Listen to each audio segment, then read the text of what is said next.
Ассалаумағалейкум, қалайсыздар? Сіздерге қазір XNS-ке тез әрі оңай регистрация жасаудың жолын көрсетемін. Сосын қараңыздар, компьютерда мен не істесем, телефоннан тура соны қайталасаңыздар, екеуінде бірдей процесс қаршы. Так, регистрацияны басамыз.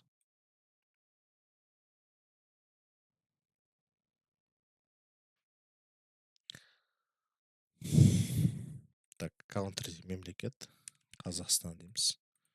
Мына почтамызды жазамыз. Мына жерге пароль. Сосын қараңыздар, at least one special character деп тұр. Мына жерге обязательно бір знак қоюымыз керек. Белгісі, сұрақ белгісі деген сияқты ше. Парольдің соңында.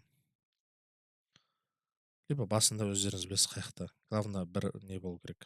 Жаңағыдай знак болу керек. Потом регистрден кнопканы басамыз.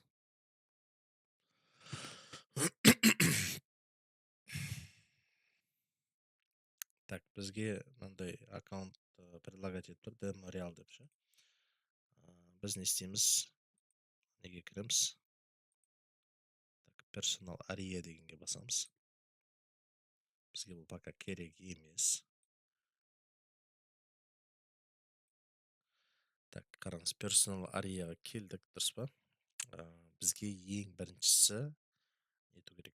Өзіміздің документтерімізді загружать етіп, полный не алу керек, доступ алу керек. Себебі олсыз біз ақшаны шеше алмаймыз. Так, қараңыз, мына жерде complete profile деген болады. Біріншісі verify your contact details деп тұр. Верификация жасауымыз керек. Біріншісі почта, екіншісі өзіміздің информациямыз, үшіншісі сотовый номер. Так, біріншісі email-дікін кеттік. Так, почтаға сообщение келеді қазір.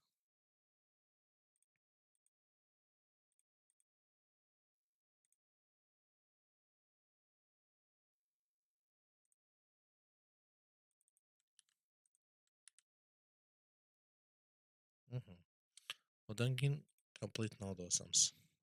First name дейді. Сіздің есіміңіз.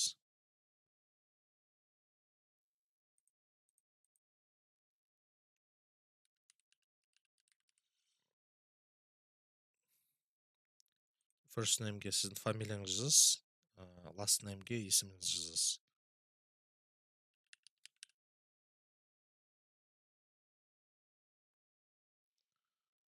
Так, middle name деген бұл біздің отчествомыз. Кімде отчество бар, отчествосын жазады, болмаса осылай пустой қалдырып кетеміз.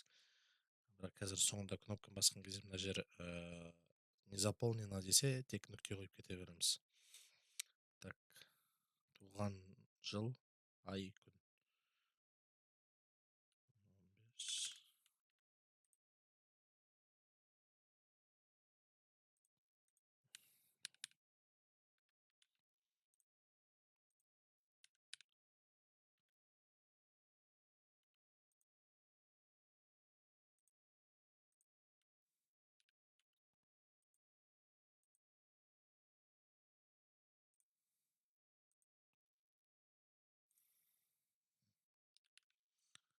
Қазақстан.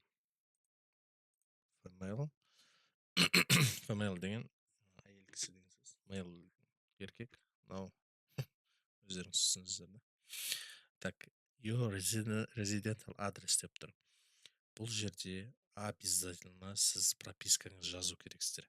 Қазіргі тұрып атқан, уақытша тұрып атқан болмайды. Яғни сіз Алматыда или басқа қалада жүріп, сіздің пропискаңыз Ақтау, Орал, оңтүстікте, Шымкентте бір жақта болса, сіз қазіргі тұрып атқан адресіңізді жаза алмайсыз никак, потому что қазір біз документ жібереміз, сол документте екеуі бір-біріне сәйкес келмесе, сіздің регистрацияңыз автоматически қабылданбайды.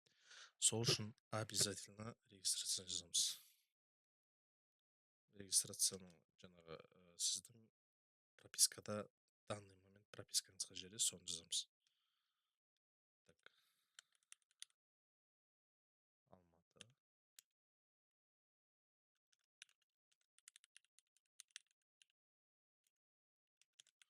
Сосын домды жазасыздар да, квартираны жазбай қойса болады, хорошо? Так, what is the purpose of opening your account дейді. Сіздің мақсатыңыз қандай дейді да, аккаунт ашқанда. Біз investment деген таңдаймыз. Мен қазір бұл жерде тез басып шығамын, тек соны қайталасаңыз болды, қаршы.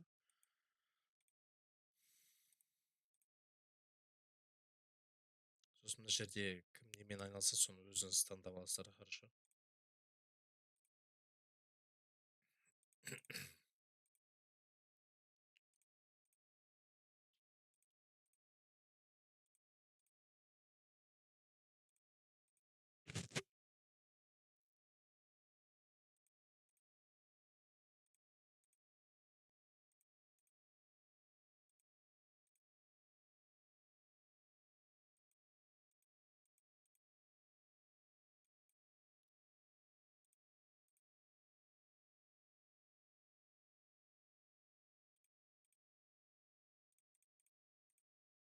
Осылай қайталап бітіреміз анкетаны толтырып. Одан кейін бізге confirm phone number дейді. Сотовый номер жазамыз.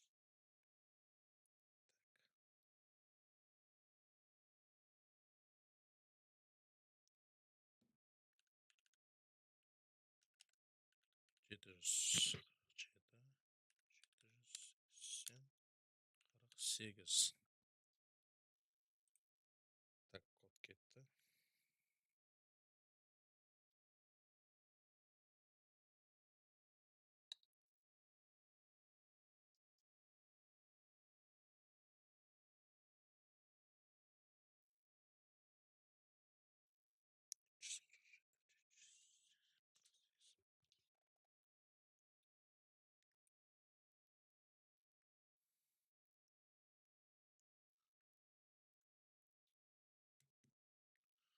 Так, почему-то кимметрика с телефона. Один сейф код. Ана 20 секунд күтейік.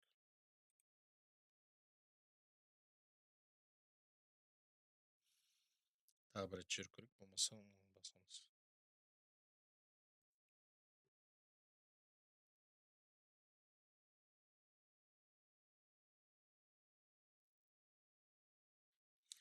Get a new code.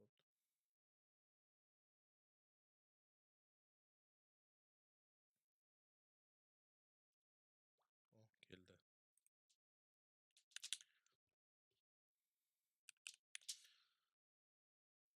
Так, мына енді verify identity now деп тұр. Осыған кіреміз да, біз өзіміздің документтерімізді загружать етеміз. Мына Қазақстан, сосын check your name дегенге, жаңа орысша жаздық қой, солай қалдырасыздар, хорошо.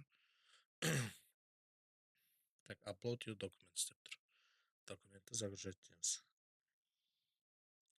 Аяқта мен келсем деп айтасыз.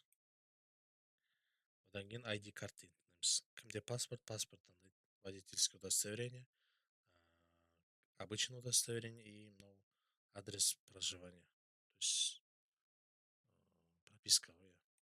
Наверное, удостоверение басамыз. Одан кейін так, қараңыз, upload the front of your document дейді. То есть алдыңғы частьтін көрсету керек.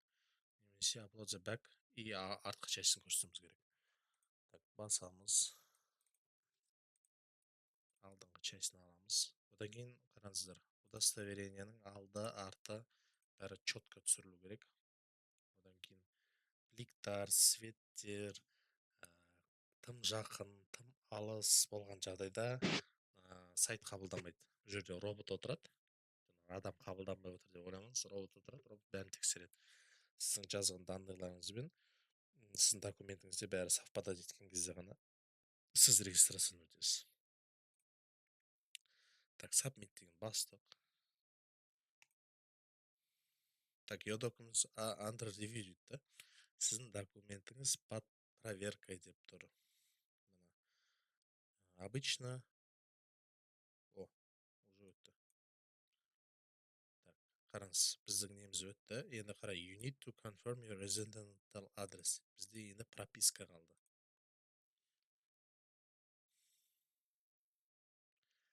Так, қараңыз, прописка. Прописканы біз егофтан ала алмаймыз никак. Дұрыс па? Енді қай жерден аламыз деп ойлаймыз. Менде қазір видеода сіздерге көрсете алмаймын, себебі Каспи не істейді, запись экраны жасаттырмайды, дұрыс па? Енді не істейміз? Біз неге кіреміз? Қазір айтамын сіздерге. Каспиді ашайық бәріміз. Каспиді ашқаннан кейін госуслугиға кіреміз. Госуслугінің ішінде справки деген бөлімге кіреміз. Оның ішінде медицинские справки да из наркологического диспансера деген кнопка бар. Соны басамыз. Сол жерде бізде адрес место жительства деген тұр. То есть бағанағы мен сіздерге айттым ғой, сіздің конкретный пропискаңыз қай жерде, сол жерді жазу керек деп. Вот, енді біз осы документті жіберген кезде екеуі бір-біріне сәйкес келеді, бізде не қабылданады. То есть регистрацияны өтеді, Мына мен нарко деген справканы дайындап қойдым. Сіздер телефондарыңызда жаңағы iPhone, Android болса, нарко справка бір жерге сохранить етіп, и осыны аласыздар да загружать етесіздер. Қараңыздар, біріншісіне ғана загружать етсеңіздер болды. Ана upload another page-тен керек емес. Usually takes 3-7 минут депті. Телефон, сайт болған кезде обновлять етіп отыра береміз. Страницаны.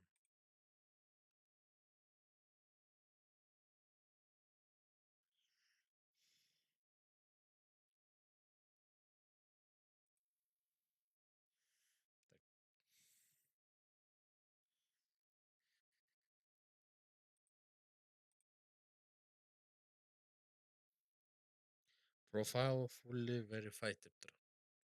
Профиліміз толығымен верифицирован. Яғни біз полный проверкадан өттік. Енді спокойно ақша толтырып, ақшамызды спокойно шеше береміз. Бізде ешқандай бөгет жоқ. Так, біз основной регистрацияны бітірдік.